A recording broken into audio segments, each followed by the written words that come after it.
네, 계속 전해드리고 있습니다만 대검찰청이 오늘 오후에 윤석열 대통령 구속 취소 결정에 즉시 항고 포기하고 석방을 지시하면서 윤 대통령은 체포 구금된 지 52일 만에 석방됐습니다. 관련 소식 두 분 전문가와 함께 자세히 짚어보겠습니다. 정혁진 변호사, 김형주 세명대 특임교수 나오셨습니다. 안녕하십니까? 네, 안녕하세요. 저희가 지금 정말 그 롤러코스터 같은 그렇습니다. 탄핵 정국이라고 네. 해야 될 것 같아요. 계속 이어지고 있는데 네. 예상을 뛰어넘는 일들이 하나씩 더해지고 있고 네, 사실 그렇습니다. 어제 구속 취소도 김 교수님 예상하셨어요? 예상할 수 없었죠. 그러니까 지금 검찰도 큰 반발을 할 수밖에 없는. 그러니까 뭐 위에서 지시가 내려와도 말하자면 반발을 하게 되는.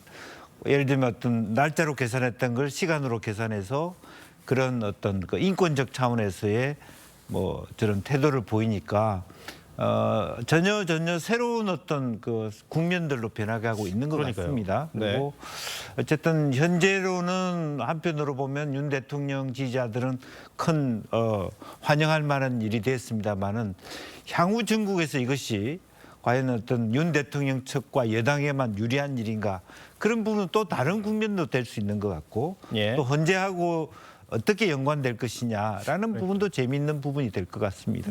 김 교수님이 이제 헌재와 연결지어서 좀 말씀을 해주셨는데 일단은 지금 탄핵 정국에서 헌재 결정은 나오지 않았습니다만 전국 상황에서 큰 변수가 하나 생긴 거는 맞다고 보시죠. 그렇다면은 어떤 의미에서 큰 변수라고 생각하시는지 정 변호사님 좀 말씀해 주세요. 일단 저 개인적인 생각인데요. 예. 저 개인적으로는 윤석열 대통령에 대한 구속은 취소되어야 마땅하다라고 생각을 했었습니다. 네. 그 이유는 두 가지인데 첫 번째는 제가 아무리 생각을 해봐도 공수처에는 수사권이 없거든요. 네. 대통령에 대한 수사권이 없습니다. 왜냐하면 내란죄는 아예 들어가 있지도 않고요. 그다음에 그 지규현 그 부장판사가 잘 이야기를 했는데 관련 범죄라고 하는 건 무엇을 의미하느냐? 수사 과정에서 인지된 범죄거든요. 네. 그런데 관련 범죄로 내란죄를 수사한다고 그랬어요. 그 이야기는 뭐냐면은 직권남용 수사 과정에서 내란죄를 인지해서 그래서 수사를 하는 것이다. 이런 것인데 이게 말이 되겠습니까?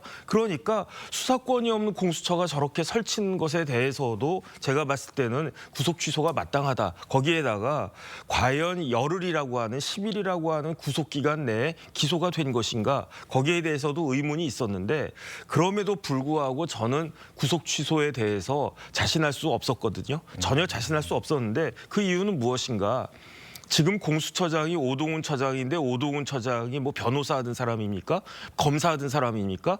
판사를 부장판사까지 했던 사람이에요. 그다음에 지금 헌법재판소의 헌법재판관들은 판사를 30년 가까이 그 이상 하셨던 분들이란 말이에요. 그런데 공수처나 헌재가 제대로 법을 지켜가면서 수사를 갖다가 하고 헌법재판을 하고 있었는가? 전혀 그렇지 않거든요. 그렇기 때문에 저는 사실은 법원도 못 믿겠다 그런 생각을 했었고 그렇다라고 하면 구속 취소가 이론적으로는 가능하지만 현실적으로 가능할 것인가 굉장히 회의적이었는데 네. 그럼에도 불구하고 그런 의문을 그 의혹을 지규현 부장판사가 완전히 깨주면서 땅에 떨어진 사법부의 권위를 어느 정도는 회복시켜 준 것이다. 그렇기 때문에 이 부분에 대해서 지금 헌법재판소 재판관들은 다 지규현 부장판사들보다 판사보다 다들 선배 아니겠습니까?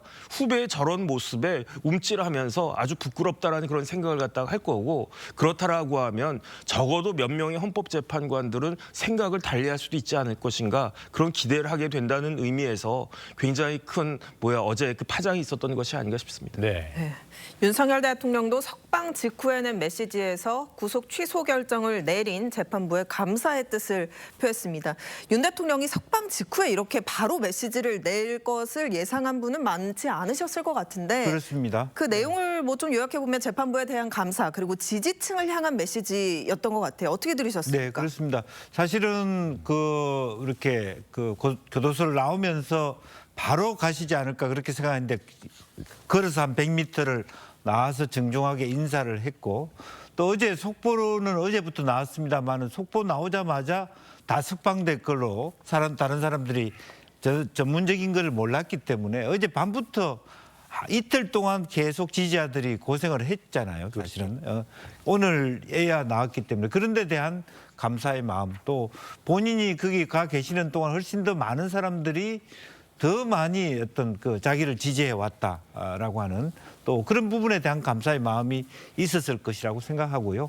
오늘 얘기 중에 하나는 그전에는 어쨌든 뭐 내란이라고 하는 이름으로 주요 종사자가 다 구속된 상태에서 우두머리를 어떻게 구속 안 시킬 수 있냐라는 측면에서 그런 결과가 나왔다면 오늘 먼저 대통령께서 나왔기 때문에 지금 오늘 메시지도 나왔습니다만 지금 현재 구속돼 있는 주요 종사자들 많은 그분들을 더 이상 구속시킬 수 있는 정당성이 어디 있느냐 그런 부분도 굉장히 연관돼서 오늘 지적이 있었습니다. 그래서 전반적으로 그에 대해서 이 오늘 재판부의 결정, 어제 재판부의 결정이 굉장히 중요하고 또 과거의 박근혜 대통령과 달리 이번에는 본인이 직접 헌재에서 자기 변론을 철저하게 했기 때문에 네. 그와 같은 결과가 오늘에 이르렀다라고 대통령이 판단하실 거라고 생각이 들고 그래서 주먹도 들어 보이고 건강한 모습으로 손도 들어 보이면서 한호하지 않았겠나 그렇게 보여집니다.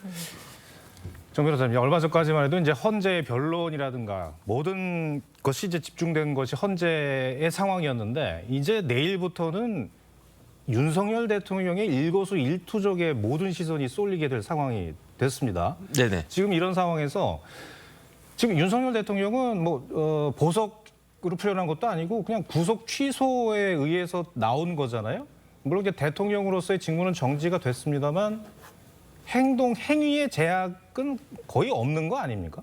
그렇죠. 자연인으로서의 윤석열은 네. 아무런 그 제약이 없는 겁니다. 다만 대통령으로서의 권한을 행사하지 못할 뿐이지.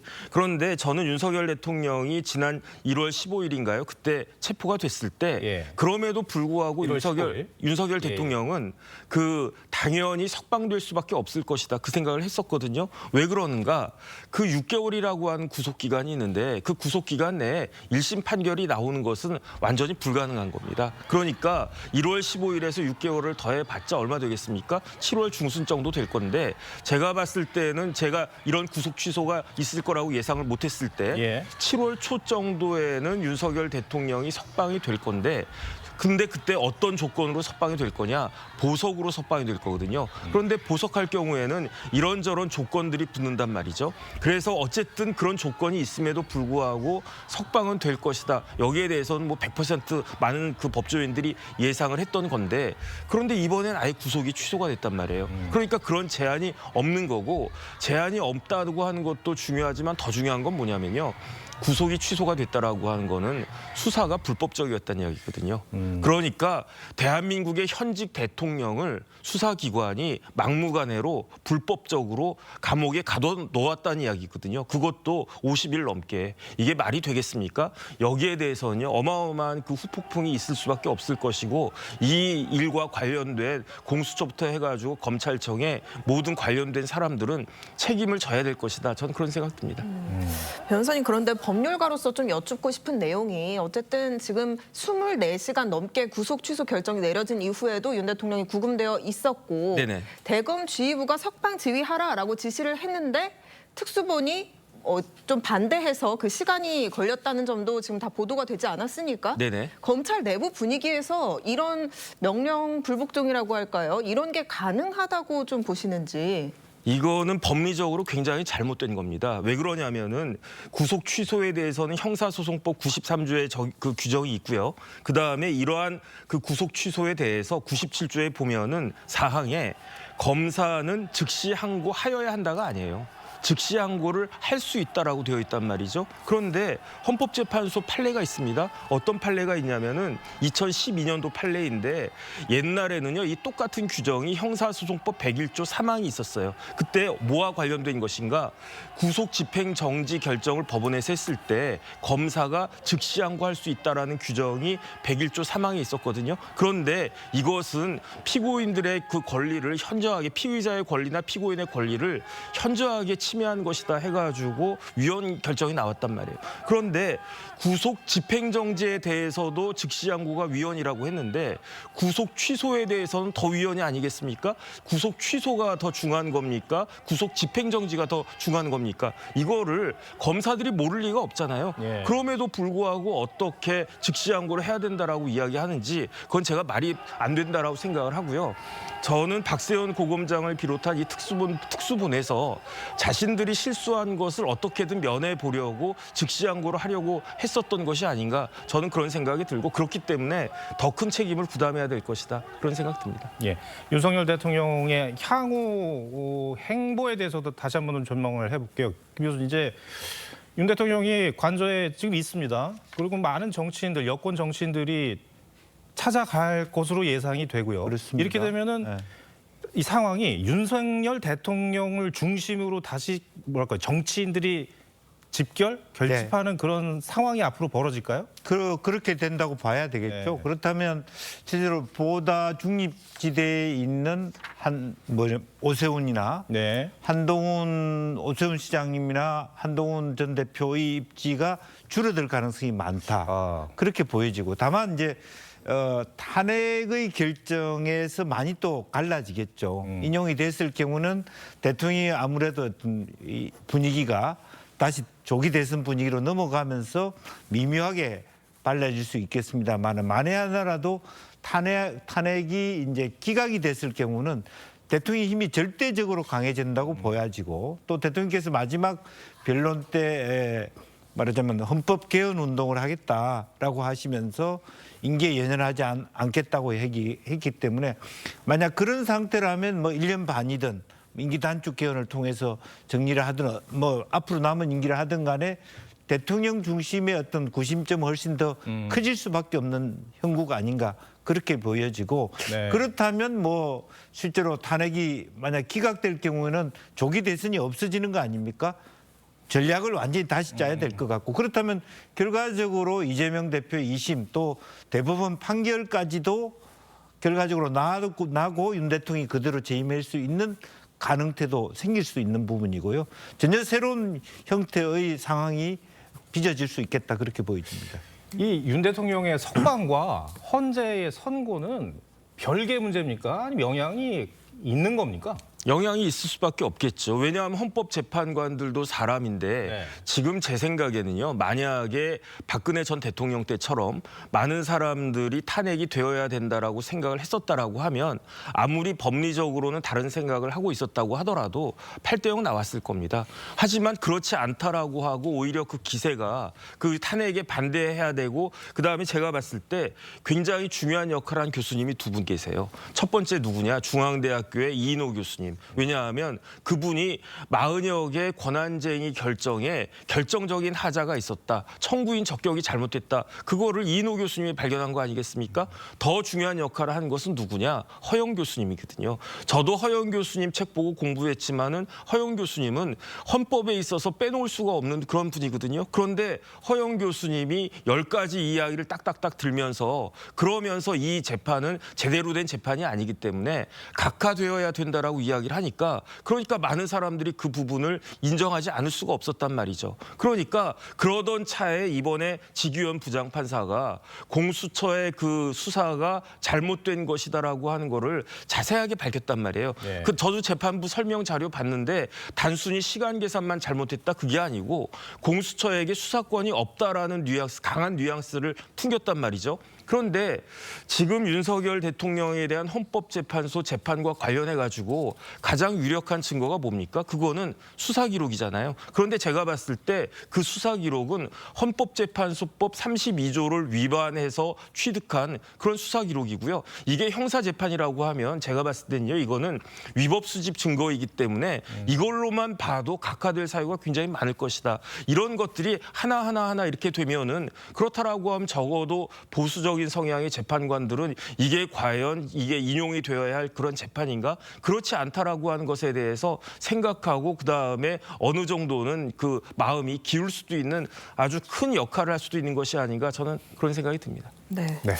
이번 사건 결정으로 지금 검찰뿐만 아니라 공수처에 대한 비판 수위가 굉장히 높아지고 있는 상황인데 예. 공수처를 또 문재인 정부가 만들었다 이렇게 여권에서는 주장하고 있는데 민주당도 비판에서 자유로울 수는 없을 것 같고요. 그렇습니다. 사실은 뭐 공수처도 그렇고 검경 수사권 조정 뭐 그거 자체가 하나의 어떤 그 뭐 비판의 대상은 아니더라도 촘촘히 잘 짜여져서 지금처럼 사법 체계에 혼란이 없어야 되는데 그 지금 현재 가장 큰 문제는 혼란 아닙니까? 수사권에 대한 조정이 부적절했기 때문에 결국에는 수사권이 있는 이 사건의 경우는 경찰밖에 없단 말이죠.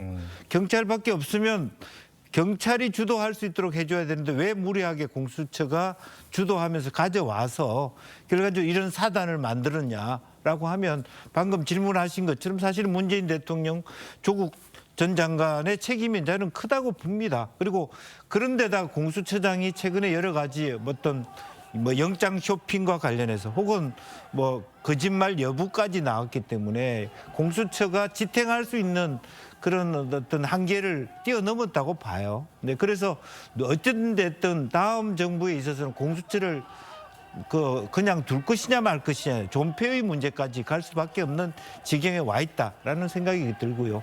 그러나 그거는 이미 다 지나간 것이고 아까 말씀이 있었습니다만은 사실은 전문정거라고 하는 헌재가 썼던 공수처나 검찰과 경찰의 수사 기록 자체를 다 쓸데없는 것으로 만들어져 버린 거와 마찬가지인 재판의 결과가 나왔기 때문에 실제로 11번의 실질적인 헌재의 전인 출석의 정인 증거 재판 기록만 가지고 단기적인 결정을 낼 것이냐 저는 그런 의미에서 공수처가 1, 2주 정도 더 논의 평의를 더 지연시켜가면서 해야 될 이유가 생겼다 저는 그렇게 봅니다. 네, 알겠습니다. 이제 앞으로 계속해서 윤석열 대통령의 일거수일투족에 모든 시선이 쏠리게 될 상황이 벌어지게 됐습니다. 저희 TV조선 뉴스7에서도 계속해서 관련 소식 전해드리도록 하겠습니다. 오늘 두 분 말씀은 여기까지 듣겠습니다. 고맙습니다. 감사합니다.